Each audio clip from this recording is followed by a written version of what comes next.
Students आपको gross profit ratio दे रखा है 25%। याद रखिएगा ग्रॉस प्रॉफिट रेशियो जो होता है वो सेल्स पे ही यानी रेवेन्यू फ्रॉम ऑपरेशन पे ही कैलकुलेट किया जाता है। आपको ग्रॉस प्रॉफिट की वैल्यू भी दे रखी है ₹5 लाख। इसके अलावा आपको शेयर होल्डर्स फंड दे रखा है ₹25 लाख। नॉन करंट लायबिलिटीज़ दे रखा है आपको ₹8 लाख और नॉन करंट एसेट भी आपको दे रखा है ₹23 लाख।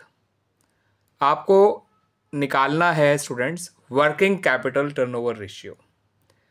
अब वर्किंग कैपिटल टर्नओवर रेशियो निकालने के लिए आपको रेवेन्यू फ्रॉम ऑपरेशन चाहिए, ठीक है स्टूडेंट्स, और वर्किंग कैपिटल चाहिए। आपको यहाँ पे दोनों ही नहीं दे रखे हैं, ठीक है स्टूडेंट्स।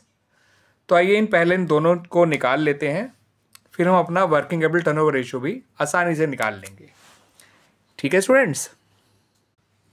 तो ग्रॉस प्रॉफिट आपको पता है और ग्रॉस प्रॉफिट रेशियो भी आपको पता है।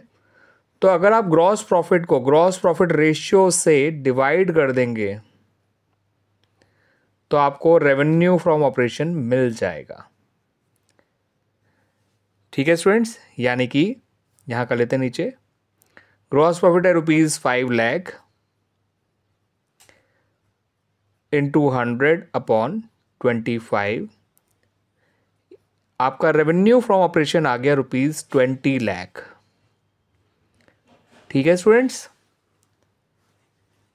क्लियर हो गया। अब वर्किंग कैपिटल कैसे निकालेंगे वो भी समझ लीजिए। उसके लिए आप शेयर होल्डर फंड को नॉन करंट लायबिलिटी को ऐड कर दीजिए और उसमें से नॉन करंट एसेट को माइनस कर दीजिए। 25 लाख और 8 लाख होता है स्टूडेंट 33 लाख। 33 लाख में से 23 लाख हटाएंगे तो आंसर आएगा 10 लाख। तो आपका वर्किंग कैपिटल आ गया स्टूडेंट्स ₹10 लाख।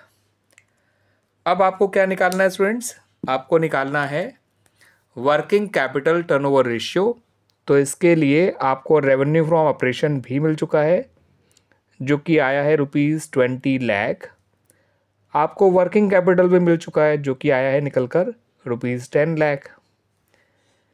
आपका जो वर्किंग कैपिटल टर्नओवर रेशियो आएगा वो निकल कर आएगा स्टूडेंट्स 2 टाइम्स।